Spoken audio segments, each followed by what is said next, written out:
Hindustan aeronautics limited यानी HAL ने भारतीय वायुसेना के लिए एक क्रांतिकारी प्रस्ताव रखा है। एचएएल न केवल पुराने सुखोई 30 MKI विमानों की भरपाई करेगा, साथ ही 72 अतिरिक्त सुखोई 30 MKI लड़ाकू विमानों का निर्माण का भी प्रस्ताव रखा है। ये विमान पूरी तरह से मेड इन इंडिया तकनीक से लैस होंगे, जिनमें electronic warfare suite, radar system और मिसाइल पैकेज भी शामिल है। पहले जब भारत ने रूस से Su-30 MKI खरीदे थे तो वे पूरी तरह से रूसी तकनीक पर आधारित थे, लेकिन एचएएल ने अब जो प्रस्ताव दिया है उसमें ये लड़ाकू विमान भारतीय तकनीक से लैस होंगे। इसमें न केवल इन विमानों की लागत कम होगी, बल्कि ये भारतीय रक्षा उत्पादन के लिए भी एक बड़ी उपलब्धि भी होगी। 72 नए सुखोई विमानों का निर्माण भारतीय वायुसेना की गढ़ती स्क्वाड्रन को मजबूती देने में सहायक होगा। इसके साथ साथ नए सुखोई 30 MKI विमानों की क्षमताएं राफेल और Su-35 जैसे अत्याधुनिक विमानों के बराबर हो जाएगी। भारतीय वायुसेना को पहले से ही 272 Su विमानों का बेड़ा मिला हुआ है और 72 नए विमानों के इसमें जुड़ने से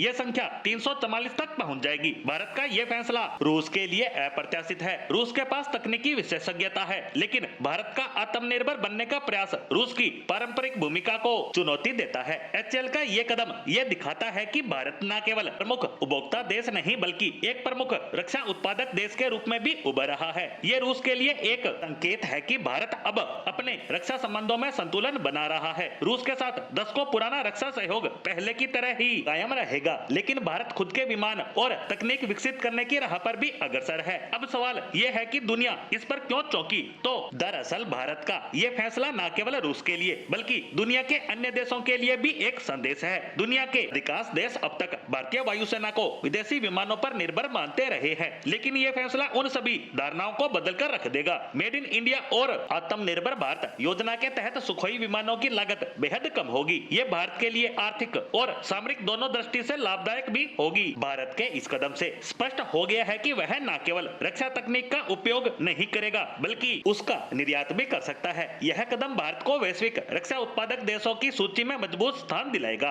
आने वाले वक्त में सुखोई 30 MKI और भारत के स्वदेशी तेजस Mk2 फाइटर जेट एक साथ वायुसेना का हिस्सा बनेंगे। इससे भारतीय वायुसेना की ताकत में जबरदस्त इजाफा होगा। भारत की MRFA यानी मल्टी रोल फाइटर एयरक्राफ्ट और एडवांस मीडियम कॉम्बैक्ट एयरक्राफ्ट यानी एमका परियोजना अभी अधूरी है, लेकिन एचएएल की इस योजना से भारतीय सेना की इस सभी योजनाओं में देरी की चिंता नहीं रहेगी। भारत का यह फैसला आत्मनिर्भरता की दिशा में एक बड़ा कदम है। एचएएल का 72 नए सुखोई विमानों का प्रस्ताव न केवल भारतीय वायुसेना की ताकत बढ़ाएगा, साथ ही देश को प्रमुख रक्षा उत्पादक देशों के रूप में भी स्थापित करने में मदद करेगा, जिसके दम पर भारत का रक्षा निर्यात जो अभी शुरुआती दौर में है वह नई ऊंचाइयों को छूता नजर आने वाला है।